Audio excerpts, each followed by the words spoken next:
Bonjour à toutes et à tous et bienvenue dans cette nouvelle semaine de Dev Café. En tout cas, j'espère que vous avez passé un très bon week-end, même si on s'est quand même un tout petit peu fait avoir avec le changement d'heure. Et bon, n'empêche, Dev Café est toujours réglé comme du papier à musique et dans les 10 prochaines minutes, vous devriez tout connaître, tout vraiment de tout ce qui s'est passé ces dernières heures autour du développement. Et pour une fois, on va changer un tout petit peu l'ordre avec dans un premier temps la partie développement en général et en deuxième partie, ce sera plutôt la partie mobile. Alors sans plus tarder, on commence au numéro 162.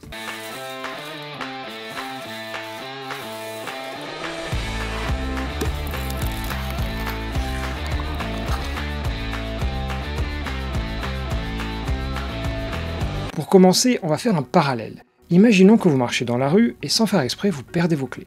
Vous rentrez alors chez vous et là, forcément, plus de clés. Et vous avez beau chercher, rien du tout. Cette situation toute bête de la vie courante, elle peut aussi arriver au meilleur, et en l'occurrence ici, avec GitHub. Alors ici, pas de perte d'une clé dans la rue, mais plutôt une clé privée qui a été brièvement rendue publique, et sauf que c'était plutôt une clé importante, car c'est celle que nous utilisons pour les opérations sur les repos Git en SSH. Conséquence logique de la chose, ils ont été obligés de renouveler leur clé du domaine github.com, et c'est d'ailleurs probablement pour ça que vous avez vu le message d'erreur sur les non-hosts quand vous avez essayé de cloner ou alors de pusher de code.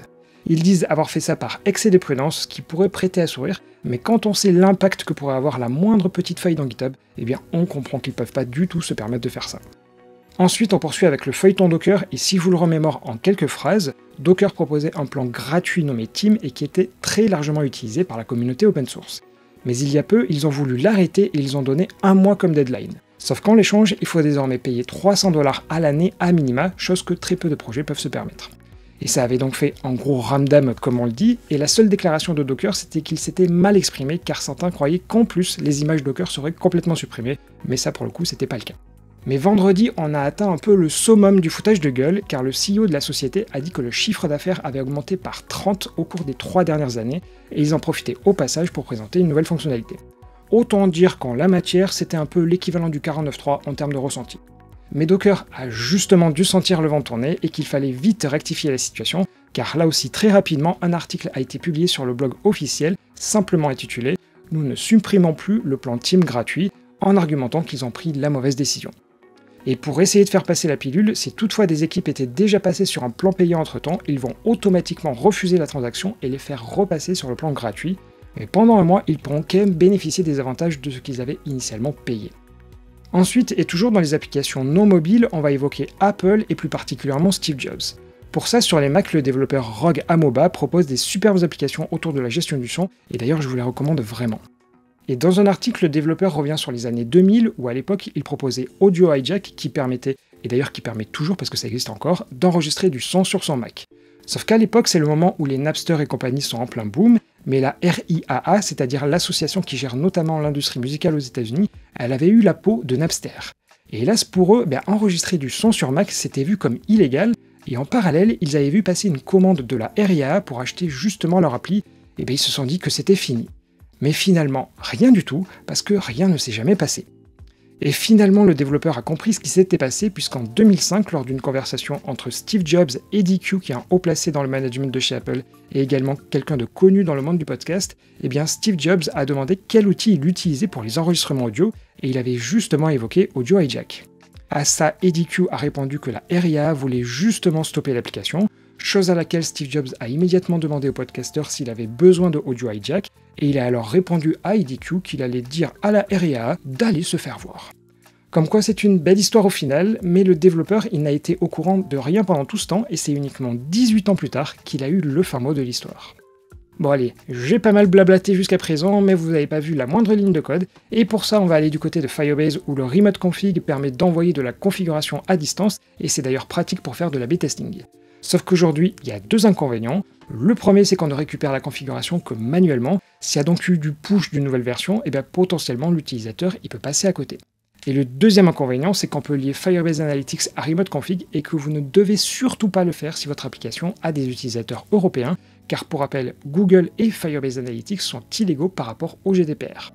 Alors sur ce deuxième point, la situation n'a pas du tout changé. En revanche, les SDK pour Android et iOS viennent d'être mis à jour pour supporter le changement de la configuration en temps réel et de manière automatique. Et je vous ai mis pour ça le lien vers la doc pour en savoir plus. Et à nouveau, toute la fonctionnalité, elle reste bien gratuite. Allez, c'était tout pour cette première vague d'infos qui était assez positive dans l'ensemble, mais bon, c'est les actus en bref, et hélas, d'autres licenciements sont au programme.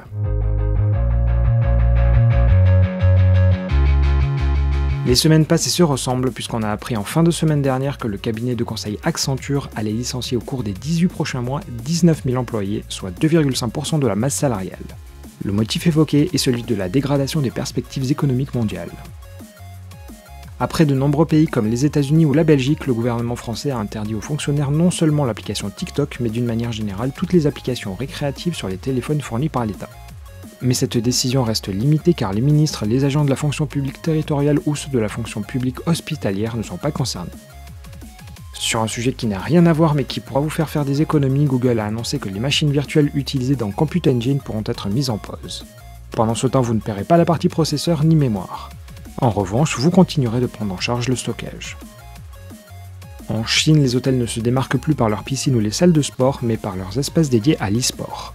En effet, plus de 20 000 hôtels offrent un tel service et il est fort probable que l'on voit débarquer le phénomène chez nous car en Asie, le nombre d'hôtels est en forte croissance. Et enfin, vous avez l'habitude de l'excuse de la panne de réveil? Et bien sur WatchOS 9.4, en cas d'alarme, placer votre main sur l'écran ne suffira plus pour l'annuler. À la place, il sera obligatoire de faire l'action manuellement. Pour cette deuxième partie, promis, ce sera que du mobile, et pour commencer, c'est un énorme warning pour tous les développeurs Flutter. Et pour ça, je vous avais déjà parlé il y a quelques temps de la bibliothèque Duo qui est très utilisée pour faire des requêtes HTTP. Mais le développeur principal qui était chinois, il ne pouvait plus la maintenir, mais bon, très vite le projet avait été repris par la communauté et tout était bon. Mais pendant une bonne année, il n'y avait plus de mise à jour et on était sur la branche 4.x. Mais dès que le nouveau mainteneur est arrivé, une branche 5 a été publiée et les choses ont repris leur cours. Sauf que sur les versions antérieures à la 5, il est possible de faire de l'injection CRLF qui permet potentiellement de modifier les requêtes. Par conséquent, si vous avez de vieux projets en prod, il est très important de faire la mise à jour. Ensuite, on bascule chez Apple pour une bonne nouvelle puisque le Swift Package Index est le plus gros repo pour télécharger, comme son nom l'indique, des packages en Swift. Mais c'était créé par la communauté, aussi financé par la communauté, avec quelques exceptions pour Microsoft ou encore Mac Studio. Et la bonne nouvelle, c'est qu'Apple vient officiellement d'annoncer qu'il les aiderait désormais financièrement. D'une manière générale, on ne peut que féliciter le geste, mais bon, avoir attendu 3 ans, ça montre quand même que Apple est quand même assez pingre. Allez, maintenant, on ne va parler que de l'univers Android, et le premier changement, il est rapide puisque ça concerne MLKit, où désormais l'algorithme qui permet de scanner des codes barres passe de la bêta à la General Availability. Ensuite, côté Gradle et Android Studio, c'est une découverte de Dylan, puisque si vous utilisez les versions de catalogs, c'est-à-dire une fonctionnalité qui permet de faire une liste de dépendances, eh bien vous aurez bientôt le support du GoToDeclaration.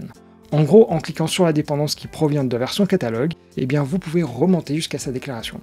En revanche, vu que c'est validé que maintenant, il y a de fortes chances pour qu'il faille attendre la version girafe pour l'avoir pour tout le monde. Puis toujours côté Android, j'ai pas l'habitude de vous parler de hardware et encore moins d'une fuite, mais je vous avais déjà dit que les derniers pixels de Google ont certes des processeurs avec une architecture 64 bits, mais ils ne savent plus du tout interpréter du code 32 bits. Eh bien, a priori, la nouvelle puce haut de gamme de chez Qualcomm fera de même, sachant qu'elle équipe les téléphones du genre Galaxy S22, 23, donc autant dire qu'il faut bien mettre une croix sur le 32 bits, même si ça faisait déjà quelques temps que le Google Play ne l'acceptait plus. Et pour conclure ce Dev Café, le code d'Android 13 QPR2 vient de sortir, et Michel nous a sorti un changelog détaillé, et je vais revenir sur 2-3 éléments. Mais juste pour rappel, QPR ça veut dire Quarterly Platform Release, car en gros Google fait des sous-versions tout au long de l'année pour ajouter des nouvelles fonctionnalités, sans pour autant nécessiter des nouvelles API. Tout d'abord, Dylan avait découvert que l'application des paramètres était en cours de réécriture en Jetpack Compose, et bien c'est aussi le cas de System UI, c'est-à-dire toute l'interface graphique qui gère notamment la barre de statut. Par contre, quand je vous ai dit qu'il n'y avait pas de nouvelle API, c'est pas tout à fait vrai, car sur les tuiles que vous avez dans les notifications, c'est aujourd'hui à vous d'overrider le onClick dans le tile service pour dire quoi faire quand on clique dessus. Mais il y a une nouvelle API qui permettra en avance de faire l'équivalent avec une méthode qui porte d'ailleurs assez bien son nom, puisque c'est setActivityLaunchForClick. En revanche, cette API elle est disponible sur Android 13, mais on n'a pas le SDK, donc en réalité il faudra attendre Android 14 pour l'utiliser. Et le dernier élément concerne les tablettes où les applications pour smartphone peuvent utiliser un mode letterbox qui consiste à afficher les applications au format smartphone, c'est-à-dire sans essayer de la grossir. Et dans l'idée, l'application est en plein milieu de l'écran avec des gros vides autour. Et Michel nous pointe en commit ou en faisant un double tap sur un des côtés, et bien l'application pourra désormais y aller. Alors certes, c'est pas une modification pour nous les devs, mais ce sera quand même bien appréciable. Voilà pour les 2-3 changements qui nous intéressent, le reste c'est soit plus bas niveau comme du SE Linux, soit uniquement orienté utilisateur. Et c'est donc là-dessus qu'on va s'arrêter pour aujourd'hui. Globalement, je pense vous avoir donné d'assez bonnes nouvelles pour commencer la semaine. En tout cas, s'il vous reste, allez, 2-3 secondes, et bien vous pouvez appuyer sur le pouce vers le haut et ça aiderait énormément la vidéo à se faire connaître.